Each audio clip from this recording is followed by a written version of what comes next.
आखिर क्यों Donald Trump India पर बार बार हमला कर रहा है? यह बात बहुत ही कंफ्यूजिंग है। ट्रंप ने हाल ही में एप्पल सीईओ टिम कुक को एक तरह से धमकी ही दे दी कि एप्पल को इंडिया में मैन्युफैक्चर करने की कोई जरूरत नहीं है, इंडिया को क्विट कर दो। I had a little problem with Tim Cook yesterday. I said to him, Tim, you're my friend. I treated you very good. You're coming in with $500 billion, but now I hear you're building all over India. I don't want you building in India. You can build in India if you want to take care of India. Trump जो कुछ ही सालों पहले तो मोदी को अपना अच्छा दोस्त बता रहा था। Prime Minister Modi was here just recently, and we've always been very good friends. And he's a very smart man and a great friend of mine, actually. Podcast में जाकर पीएम मोदी को the nicest human being ever, total killer बोल रहा था। Modi, India. Yeah. He's a friend of mine. He's great. On the outside, he looks like he's your father. He's the nicest, total killer. बड़े crowd के सामने उन्हें happy birthday wish कर रहा था। Prime Minister Modi, wishing you a very happy birthday. Happy birthday. Joe Biden के बाद Trump के आने से ऑलमोस्ट सभी 140 करोड़ इंडियंस खुश थे। Now, far away from the US, there were celebrations in Indian state of Uttar Pradesh to mark Republican candidate Donald Trump's victory. Trump की जीत की बधाई हो। बधाई हो, बधाई हो। जिंदाबाद, डोनाल्ड ट्रंप जिंदाबाद। मगर वही ट्रंप आज एक के बाद एक कंप्लीटली एंटी इंडिया डिसीजंस ले रहा है। आप खुद ही देखो, 22 अप्रैल 2025 पाकिस्तान ने हिंदुस्तान पर एक भयानक आतंकवादी हमला किया, पहलगाम अटैक। लेकिन इसके बस 4 दिन बाद जानते हो क्या हुआ? अमेरिका ने उल्टा इंडिया की इकोनॉमी पर एक भयानक वार किया। एक American company world liberty financial ने पाकिस्तान के साथ एक सीक्रेट डील साइन किया। ध्यान से सुनना, पाकिस्तान को पूरे साउथ एशिया का नया क्रिप्टो करेंसी हब बनाने के लिए। अब गेस करो, ये American company world liberty financial का मालिक कौन है? वेल, डोनाल्ड ट्रंप की फैमिली, जिनका इसमें 60% स्टेक है। सो मतलब पाकिस्तान जैसे टेररिस्ट नेशन को आप एक क्रिप्टो एटीएम बनाने दे रहे हो, जिसका इस्तेमाल क्रिमिनल्स करते हैं इलीगल ट्रांजैक्शंस करने के लिए, जैसे weapon purchase, drug smuggling, terrorist activities etcetera. इस मीटिंग में पाकिस्तान आर्मी चीफ आसिम मुनीर और पीएम शहबाज शरीफ दोनों मौजूद थे और अमेरिका और पाकिस्तान के बीच इस पूरी डील को एक क्रिप्टो प्लेटफॉर्म बाइनेंस के फाउंडर ने ब्रोकर किया। एंड यू नो व्हाट, इसके कुछ ही दिनों बाद उसी बाइनेंस के फाउंडर का हमारे देश की इकोनॉमी पर एक एक्सपर्ट ओपिनियन जरा देखना। इंडियन इकोनॉमी एक शार्प डाउनफॉल पर है। इनके हिसाब से इंडिया को मल्टी बिलियन डॉलर्स का नुकसान हो रहा है। इनके हिसाब से यूएस पाकिस्तान डील के तुरंत बाद इंडिया अचानक से एक डूबती हुई इकोनॉमी बन गई और पाकिस्तान, जो अब तक आईएमएफ से 28 लोन्स ले चुका है, जैसे तैसे करके अपने दिन काट रहा है, वो साउथ एशिया का अगला इकोनॉमिक पावर हाउस बनने वाला है। एंड आई रिपीट, ये पहलगाम अटैक के बस 4 दिन के अंदर ही। नेक्स्ट, अभी तक यूएस इंडिया से एक्सपोर्टेड इंडियन प्रोडक्ट्स पर 3.91% टैरिफ्स यानी टैक्स लगाता था और अब बढ़ाकर सीधा 50% कर दिया, जिसका सीधा निशाना बनी हमारी एक्सपोर्ट इंडस्ट्री।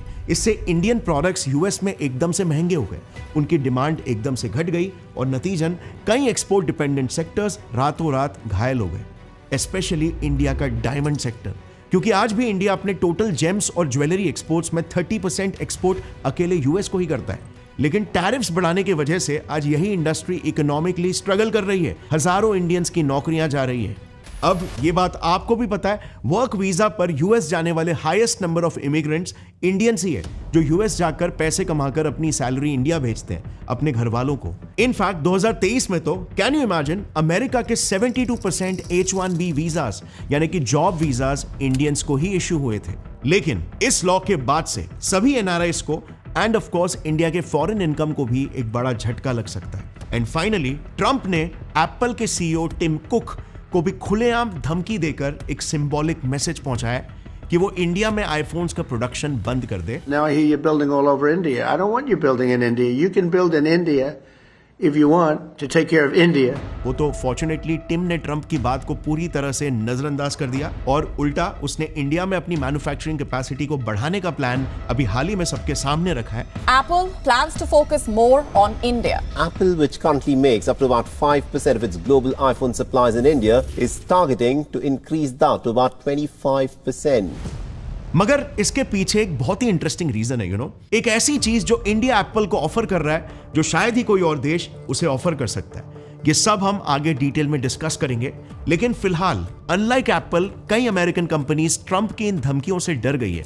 उन्होंने इंडिया में अपने इन्वेस्टमेंट्स को विदहोल्ड कर लिया है और कुछ कंपनियों ने तो इंडियंस को ले ऑफ करना भी स्टार्ट कर दिया है या फिर जॉब ऑफर लेटर्स देने के बावजूद रिजेक्ट कर रहे हैं। Now, tech giant Apple has reportedly terminated several employees of Indian origin in the United States. There will be layoffs and suddenly you are lost. You have 60 days to find another job and stay in the US, otherwise you become illegal. They were fired without warning and accused of unethical behavior and fraud.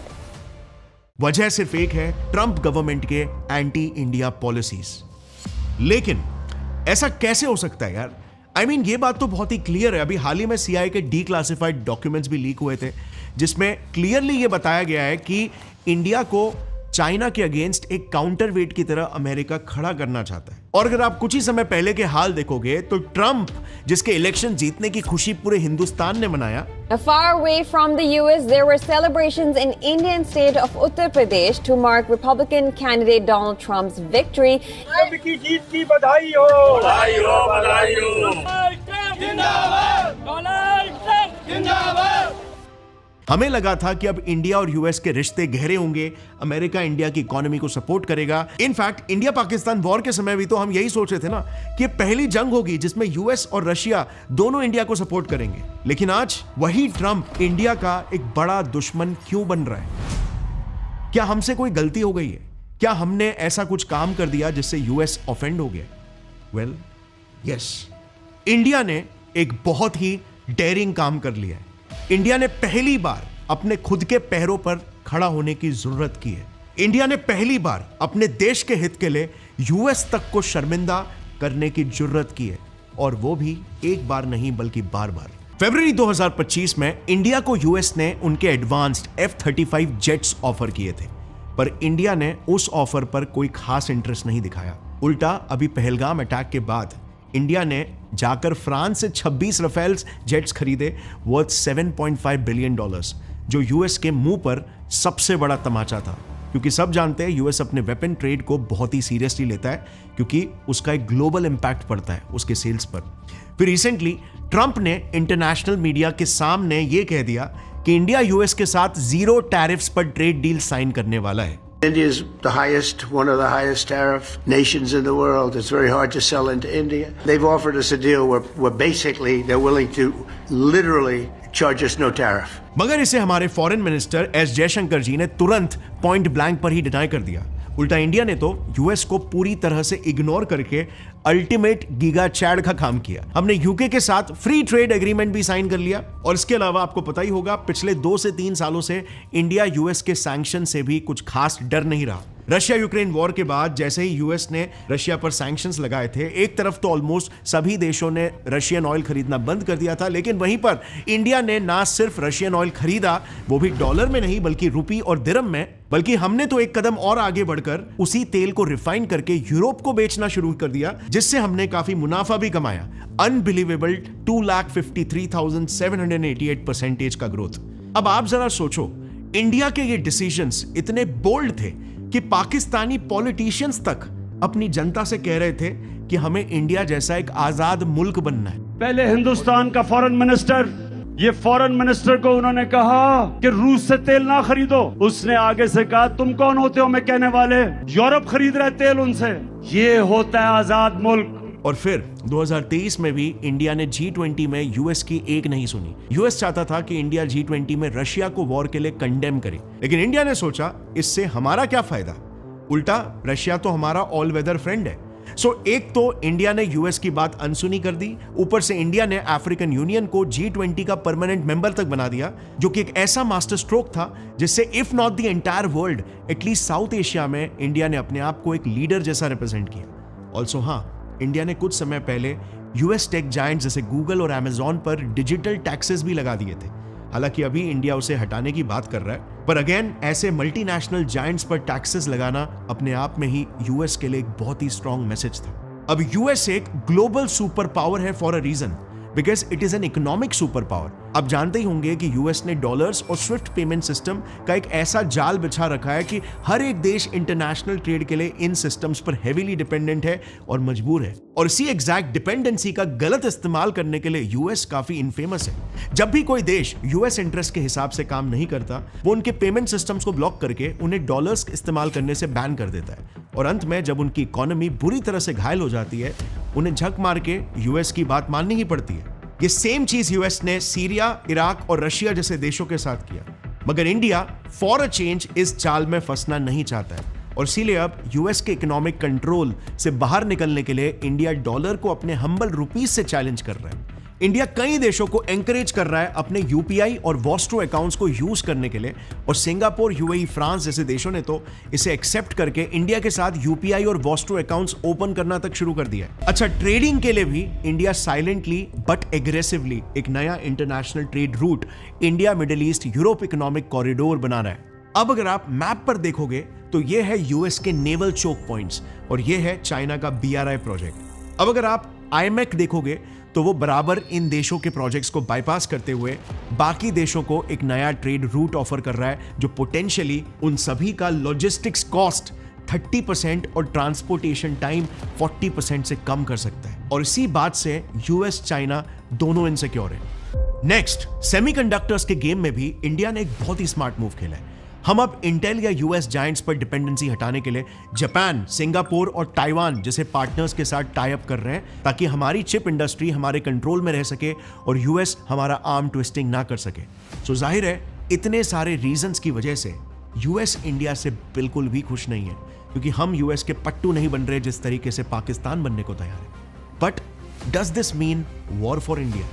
Well, kind of yes, diplomatic war. Conventional war बिल्कुल भी नहीं, मगर India should be prepared for a potential economic war. देखो, एक तो कोविड-19 pandemic और दूसरा US China trade war के बाद कंपनीज को अच्छे से समझ में आ गया कि अगर वो सिर्फ एक देश, वो भी चाइना जैसे देश, पर अपने सारे मैन्युफैक्चरिंग और सप्लाई चेन के लिए डिपेंडेंट हो जाए तो उसका अंजाम बहुत ही बुरा हो सकता है। और इसीलिए तभी से सभी देशों में एक डाइवर्सिफिकेशन स्ट्रैटेजी की डिमांड बहुत हाई हो चुकी है। China +1। IBM is the latest U.S. company to retreat from China. International Business Machines, or IBM, shutting down a key research division in China. Global companies are packing up and pulling their factories out of China.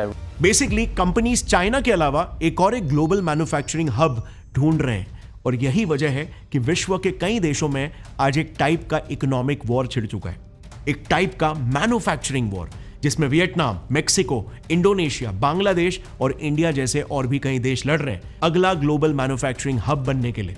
और अब Pahalgam attack के बाद एक बात तो बिल्कुल साफ हो चुकी है कि यूएस के कई इकोनॉमिक पॉलिसी डिसीजंस इंडिया के लिए उतने फ्रेंडली नहीं होने वाले। सो ये हमारे लिए इस मैन्युफैक्चरिंग वॉर में एक मेजर डिसएडवांटेज हो सकता है। मगर इसके अलावा भी अगर हम बाकी के कॉम्पिटिटर देशों के सामने इंडिया की खुद की पोजिशनिंग देखें तो हाँ, भले ही हम सोचे कि हमारी इकोनॉमी इन सभी देशों से बहुत बड़ी है, हम में काफी ज्यादा पोटेंशियल है, लेकिन अब भी इंडिया कई चीजों में इन देशों से काफी पीछे है।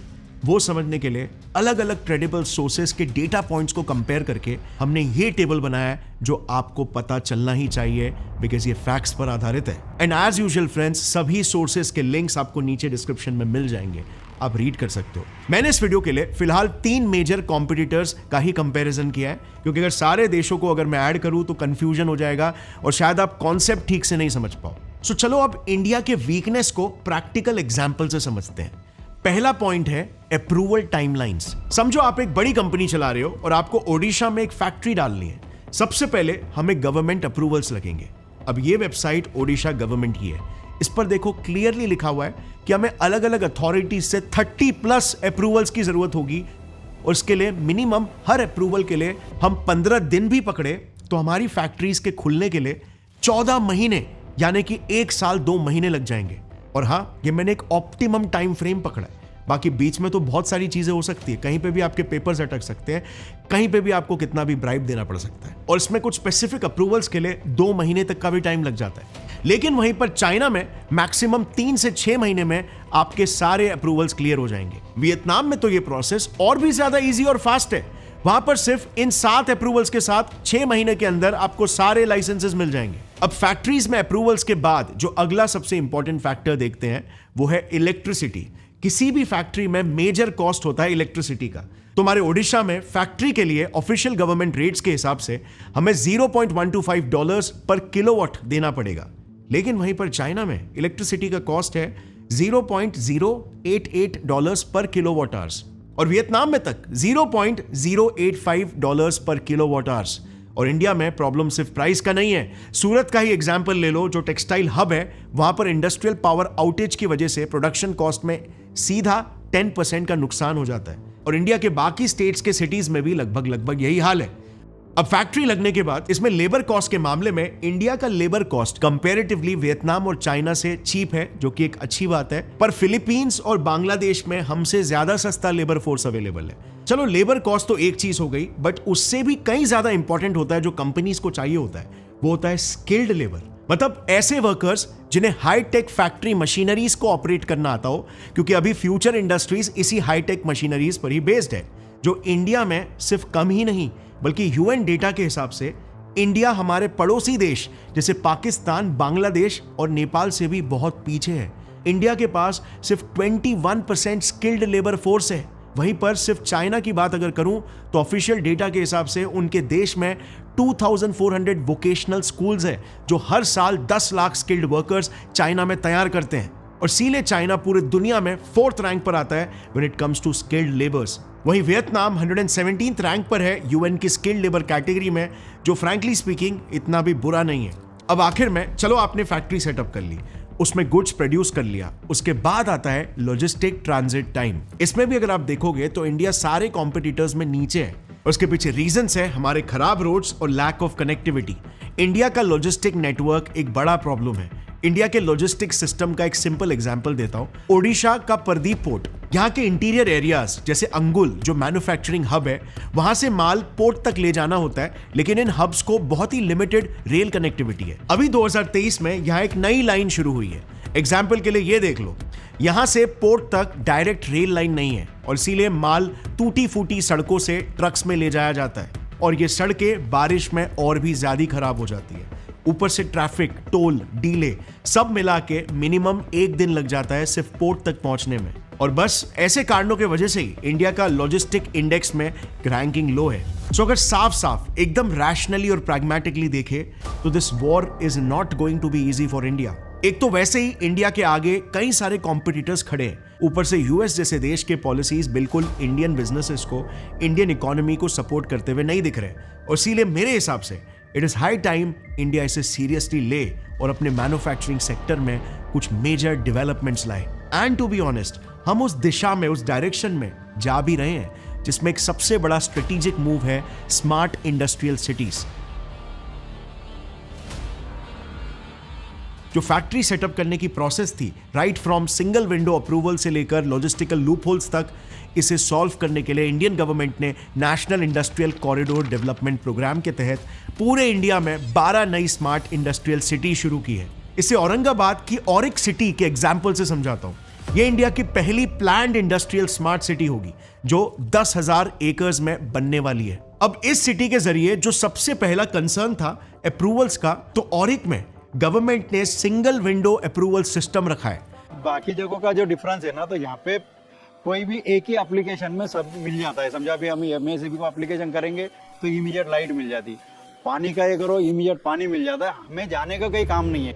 मतलब अब फैक्ट्री डालने के लिए मैन्युफैक्चरर्स को अब 10 गवर्नमेंट ऑफिसेस के चक्कर लगाने की कोई जरूरत नहीं होगी, एक ही जगह पर सारे अप्रूवल्स मिल जाएंगे। ऐसा इसीलिए क्योंकि इन स्मार्ट इंडस्ट्रियल सिटीज को प्लग एंड प्ले मॉडल पर डिजाइन किया गया है। मतलब यहां पर government already land acquisition, environmental clearance सब कुछ पहले से ही दे के रखेगी। फिर यहां पूरी सिटी ही ऐसे डिजाइन की गई होगी कि इसमें industrial sewage, ICT networks, electricity, water, सारे प्रोविजंस ऑलरेडी गवर्नमेंट ने पूरे करके रखे होंगे। सो कंपनीज को बस यहां पर आना है, प्लग एंड प्ले और फैक्ट्री शुरू, जिसके लिए नॉर्मल केस में ये सारे अप्रूवल्स और प्रोविजन कंपनीज को फैक्ट्री सेटअप करने से पहले अलग अलग अथॉरिटीज से अप्रूव करवाने पड़ते थे, जो कि बहुत टीडियस प्रोसेस है। अब दूसरी प्रॉब्लम थी, याद है, इलेक्ट्रिसिटी आउटेज की। ऑरिक में गवर्नमेंट ने 24/7 इलेक्ट्रिसिटी सप्लाई दिया है और लॉजिस्टिक्स की जो प्रॉब्लम थी तो इस ऑरिक सिटी को रेल, रोड और एयर से JNPT पोर्ट तक सीमलेस कनेक्टिविटी दी गई है। बेसिकली इंटरनेशनल और नेशनल कंपनीज के मैन्युफैक्चरिंग नीड्स को ध्यान में रखते हुए ही इन सिटीज को डेवलप किया जा रहा है।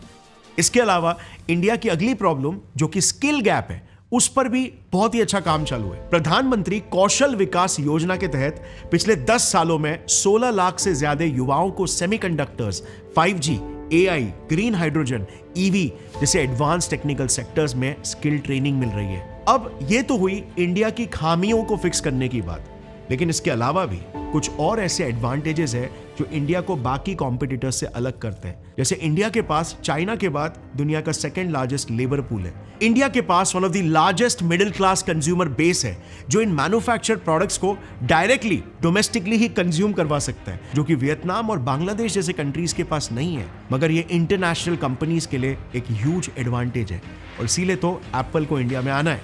अब आखिरी और सबसे इंपॉर्टेंट चीज देखो, अगर किसी भी देश जैसे चाइना का ही एग्जाम्पल हम ले ले, उसके कई वेस्टर्न देशों के साथ कोई खास रिश्ते तो नहीं है और हाल ही में तो यूएस ने चाइनीज प्रोडक्ट्स पर 245% के हेवी टैरिफ्स लगा दिए थे, जिससे कई कंपनीज को मजबूरन चाइना से अपने यूनिट्स को शिफ्ट करवाने पड़े। लेकिन क्योंकि इंडिया के EU, US, south Korea, Japan, almost दुनिया के सभी कंट्रीज से डिसेंट रिलेशंस है, तो कंपनीज के लिए ये एक अच्छा स्टेबल मार्केट हो सकता है जहां वो अपने प्रोडक्शन बेसिस बनाए। और यही चीज इसी नजरिए से कहीं ना कहीं हमें दिख भी रही है। नवंबर 2024 में ही द बेन एंड कंपनी ने चाइना में स्थित 166 CEOs और COOs को सर्वे किया, जिससे पता चला कि 2024 में 69% कंपनीज अपने ऑपरेशंस चाइना से शिफ्ट भी कर चुके हैं। आज कई कंपनीज चाइना को छोड़कर इंडिया में शिफ्ट हो ही रहे। India is their preferred destination, जो मेरे हिसाब से बस एक बिजनेस मूव नहीं है बल्कि एक साइलेंट रेवोल्यूशन है, जो कि यह बता रहा है कि उन कंपनीज को इंडिया पर भरोसा है, क्योंकि अब फाइनली इंडिया उन लूपहोल्स को समझ रहा है जो ग्लोबल मैन्युफैक्चरिंग सिस्टम में सबसे बड़े पेन पॉइंट्स बन गए हैं। एक्सपेंसिव लेबर, जियोपॉलिटिकल इंस्टेबिलिटी और लिमिटेड लोकल डिमांड। इन पेन पॉइंट्स को अगर इंडिया इफेक्टिवली सॉल्व कर लेता है तो मेड इन इंडिया सिर्फ एक लेबल नहीं बल्कि एक वर्ल्ड स्टैंडर्ड बन सकता है, जो कि according to me is the only way to win an economic war against a giant like US. What do you guys think? Comment down your opinions in the comment section, and thanks a lot for watching this video. See you next time. Jai Hind.